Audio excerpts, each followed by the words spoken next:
All right, this is question number 5 from the 2019 BC exam. And in this one, you're given a function. And then across the question, k ends up being different things. Part A, it says, find the value of k such that k is greater than 0, where the slope of the line tangent to the graph of f at x equals 0 is equal to 6.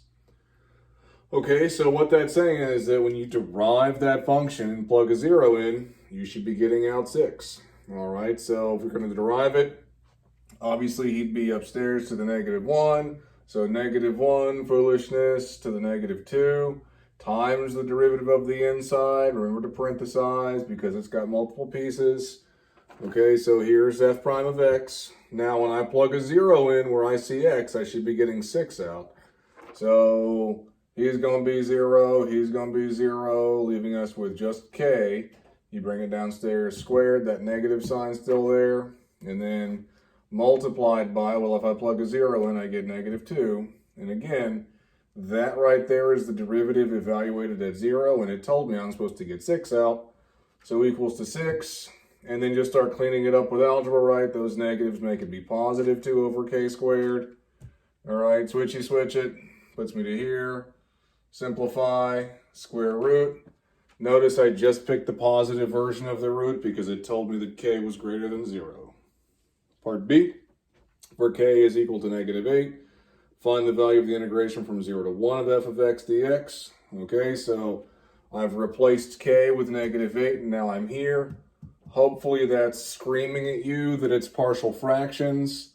So factor, okay, a over one of the factors plus b over the other factor. Multiply everybody by x minus 4 times x plus 2.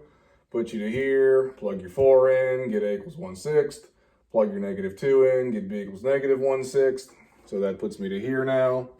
All right, I just pulled the 1/6 off and brought those guys upstairs just to make it clean and easy to see. Those obviously turn into ln's. And there's a minus sign in between them, right? So I can just stack the first one on top of the second one. That's what that's about. Plug your 1 in, plug your 0 in. Now, it's super important, especially in this one, that you put absolute value bars on there, right? Because if not, you're going to be getting stuff that doesn't exist. So remember your bars. Fine, puts me to here. We all know the ln of 1 is 0, so he's out. And then 1/6 times negative ln of 2 is -1/6 ln of 2. Part C.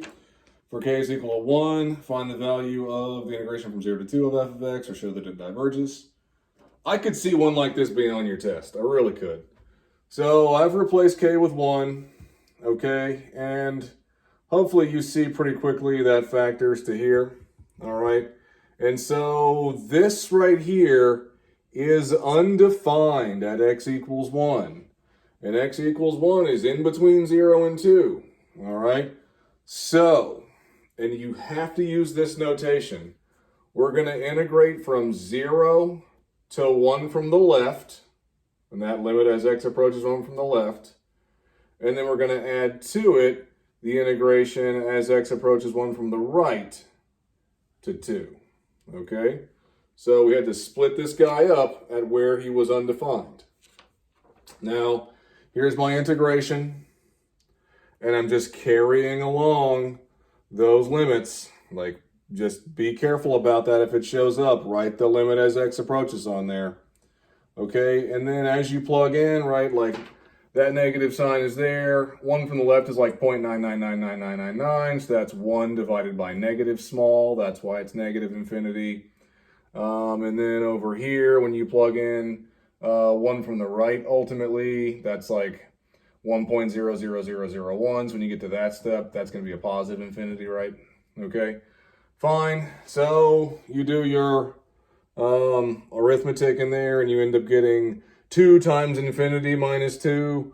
Well, that's just equal to infinity, which means that it's diverging.